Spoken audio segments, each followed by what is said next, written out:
One of the questions I get asked all the time is, how do I drill underneath the sidewalk? Go and get a simple bulb planter drill. You can get it on Amazon.com. It's about a $20 bit, but it's a simple and easy way to get wire under any sidewalk. Or go to YouTube and search Lighting Doctor, how to tunnel under a sidewalk, for more great tips. Hey guys, it's Cal from the Lighting Doctor here. I hope you guys enjoy this video with some more great landscape lighting tips. To learn more about landscape lighting, go and check out our website at lightingdoctor.ca. Or if you want to see what a real quality landscape light should look like, go and check out our Try It Before You Buy It offer, where you can get a premium quality fixture at a discounted rate with your very own battery pack, so you can go and test out how that light's going to look and feel what a real premium quality light should look like. So go and check us out at lightingdoctor.ca, or go watch more videos on YouTube just by searching for the Lighting Doctor. Hey guys, so something else we did on this project, and you might not see it the best, but we got this beautiful, beautiful pond here. It almost looks like grass because it's all grown in with lilies and stuff, so it looks really, really cool. We wanted to definitely feature that, this nice patio area that they have, so we did get some path lights kind of in the back there along the house, which are starting to look real good.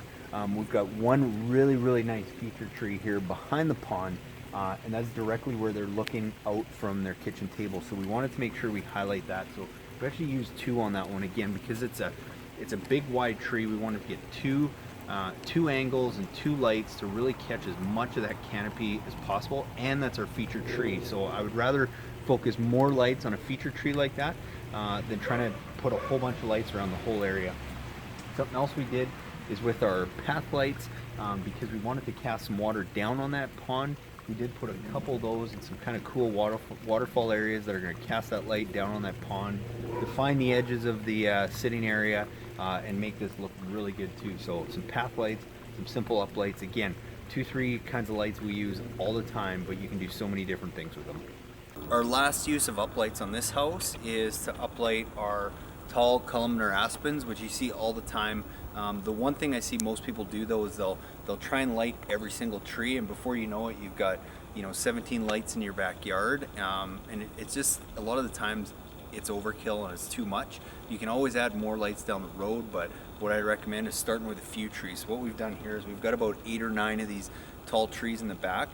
We've only selected to light approximately every second one. We're going to light the 2 on the corner and then 2 of the taller ones kind of in the middle, and that's it. So instead of having 9 lights back here, which not only runs up the cost, also can just be a little bit overpowering, we're just focusing on a few of the featured trees and just space them out properly to give that effect, and not to overdo it. So we've got 4 lights where we could easily have 9 or 10, but if you're looking to keep your budget down and still make it look good, a great way to do it is just start with less.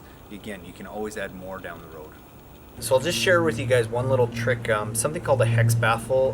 Where we use these is just to deflect the glare off the uplight. So sometimes if you have an uplight like this that's close to an area where people are going to be walking, it's not necessarily going to be pointing in their face or in their eyes or anything, but just to help keep that light a little bit more concentrated when they're looking at it from an angle, we're going to use something called a Hex Baffle. It basically just slides underneath the cap of your light. It goes over the lens, over the light and under the lens, and snaps back on. And then all that's going to do is just deflect the light that's being maybe portrayed that way. So that somebody looking down, they're not going to see a light shining right up in your eyes. So this is a great little tip to use anytime you have a high traffic area where people might be walking by the light, so they're not shining directly into their eyes. So I just want to show you, we're going to use our accent light a whole bunch in this property, and a lot of common areas we're going to use that is on some nice trees. We got a really nice tree here that we're going to try and focus on, but the one thing I see people do too often, or more times than not, is instead of trying to get that light nice and close to the tree and having it shine up, so you're taking advantage of all the barking structure and then all the branching up top, is they'll bring it far back and try and aim it at the tree, and what happens there is they tend to miss a lot of the lower portions of the trees. And then also when it's depending on the area you live in, if you start losing a lot of foliage in the wintertime, then having that light shine at all the foliage is kind of a waste of time, and you lose a lot of the effect of that light. That's why I like having it closer to the tree.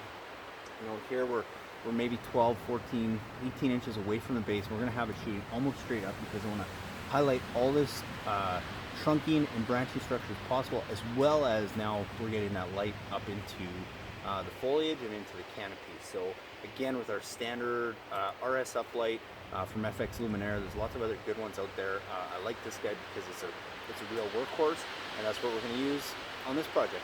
Two other lights we're going to use on this project. These again are two of my favorite lights. We're going to be using a LF wall light. This is going to be a nice barbecue area, and they're going to have a nice stone tabletop on here that's actually going to lean over and cover this. So really all you're going to see is the lighting effect on the stonework on the base of this. I like this light because you can tuck it just about anywhere and it totally disappears, and all you really see is the effect. So we've basically got 4 of those around this barbecue area. And then the other light we're going to use is we have a nice pergola that we're going to have some hanging lights that we're going to feature on the top of these. We're only putting 2 because we don't need to light up the whole area. We're just trying to create a nice ambient light. So that's why we've chosen our VE hanging light also for this project. So again, 2 of my favorite lights, and we're going to use them in this project also. We're getting pretty close to getting wrapped up this project. We've got all our lights in. So basically, you know, our first step was we took a design and we went and chose all our lights. What was cool about this one is, you know, this is a client who actually had emailed in pictures for a free consultation, and because it was on Vancouver Island, we were able to do it. So we looked through all his pictures, we gave him some recommendations, and then we gave him a price to actually install it, which is not always the case because some of you guys are far away. I wish we could, but we just can't. But what was cool is then we got on site, and a lot of what we had determined from the pictures were very accurate. So we already had a pretty good idea of what we were going to do, how many lights, and we're able to size the transformers beforehand. But sometimes, and it is often the case, we get on site and there's some things we want to add or some things we want to take away. So so that's how we go and then determine our transformer. So we'll always try and determine that based on a design. But the key is just leave it a little bit bigger if you're not sure, because you always want to make sure you have enough room. And if you're using an LED system, it's not as crucial that you get it the exact transformer as when you had a halogen system. With a halogen system, you had transformers that had multiple taps, and you really had to be careful that you were getting the right voltage to the right lamps, or you were just going to burn them out a lot quicker. But if you're getting an LED system, a lot of times you'll see on the box it'll say that your LED is usually rated from 9 volts all the way to 15 volts, which means it's going to operate within that range, whereas halogens was usually between 11 and 12, so you really had to do your math. With LED, that eliminates a lot of that. So a general rule of thumb, and if you have more questions about sizing your transformer and voltage drop and all that, go to YouTube and just search lighting doctor voltage drop. There's a video where I go into a lot of detail and show you a chart and everything.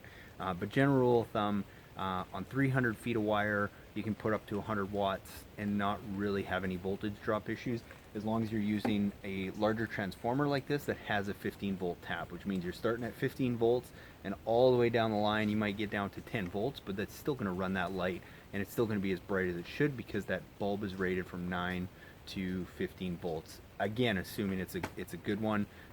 That's why we always say not all products are created equal, so you have to do some due diligence there. We do a lot of that in our kits, but just buyer beware. So basically, it's really simple to go and size your transformers. You take all your lights, you add up all the wattage of all the lights. So if you have a bunch of 5 watt uplights and you've got let's call it 20 of them, well that comes out to 100 watts. But you want to size that transformer a little bit larger, because depending on the efficiency of that bulb, the more efficient it is, the closer that actual wattage is going to be to 5 watts. But the least efficient or the lesser efficient bulbs are going to sometimes be almost 10 watts, even though the box says 10 watts, and that's something called their actual, it's called their VA, their actual wattage. So you got to be careful about that. That's why I always say size it a little bit more. But general rule of thumb, add up all your lights, and then size your transformer 20, 30, 40% more than that. If you don't want to have to worry about voltage drop, get a good transformer that has a 15 volt tap, and you can run 100 watts on 300 feet of line without running into that issue of losing any brightness at the end of the line. But that's basically it when it comes to a transformer. The only other thing I was going to mention is the timer options. Now, you know, you see a lot of the dinosaur looking timers where it's this little digital or this little analog wheel that you got all these little tabs you got to stick out. They got these different digital timers that you got to be a rocket science to operate. The nice thing is that a transformer like this, we use one of these. It's from Wion. It's a Wi-Fi timer. But basically, there's dozens of these on the market, and if you have a smart home system, have a look if they already have an outdoor plug, because that's all this is. It's basically a Wi-Fi plug for outdoors, and all you have to do is now, when you go plug this transformer into your GFCI receptacle, all you're going to do is you're going to flip this into the on position. So you're just going to leave your transformer in all the time.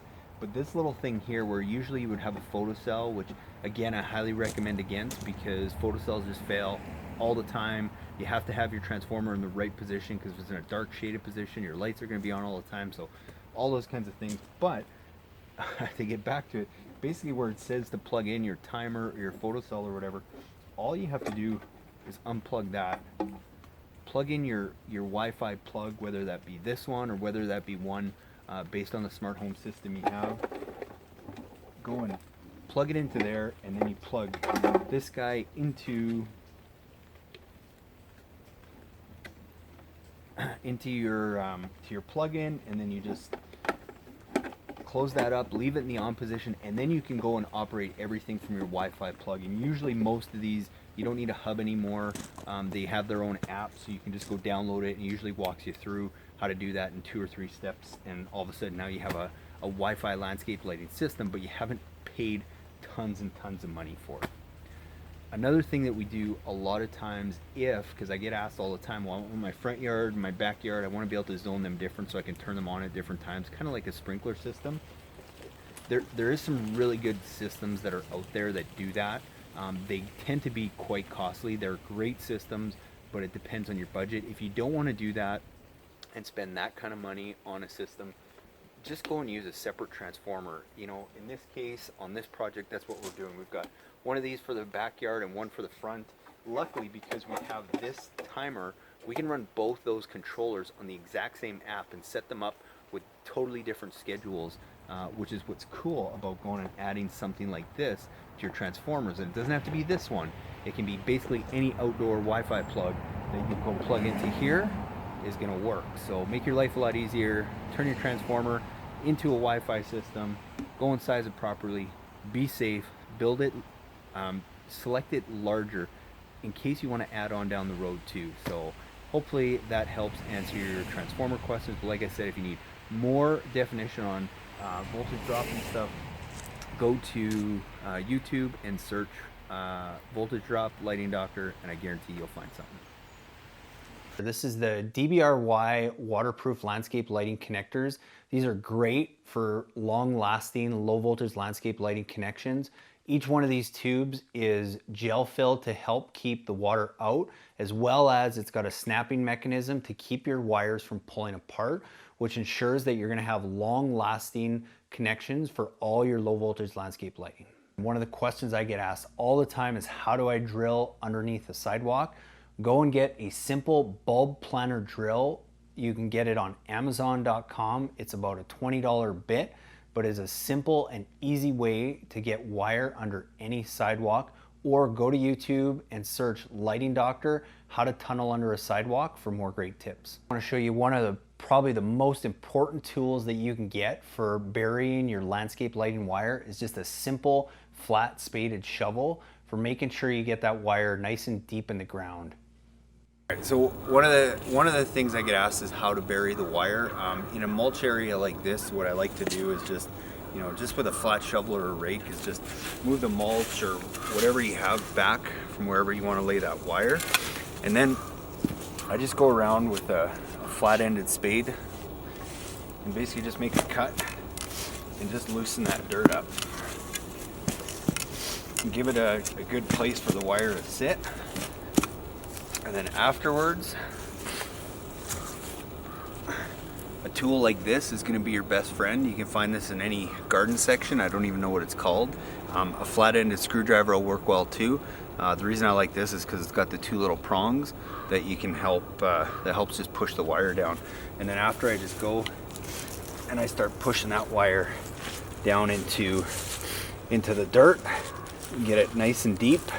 Because this is low voltage, you don't have to have it 18 inches or a foot down. And then the other thing I like to do just to help secure it is every once in a while, just a simple landscape stake like this, and just throw it over the wire and hammer it down, and that'll just help that as you're gardening and stuff, if you happen to dig it up or catch it with a rake, all that wire is not going to pull out. It's just going to help secure it down.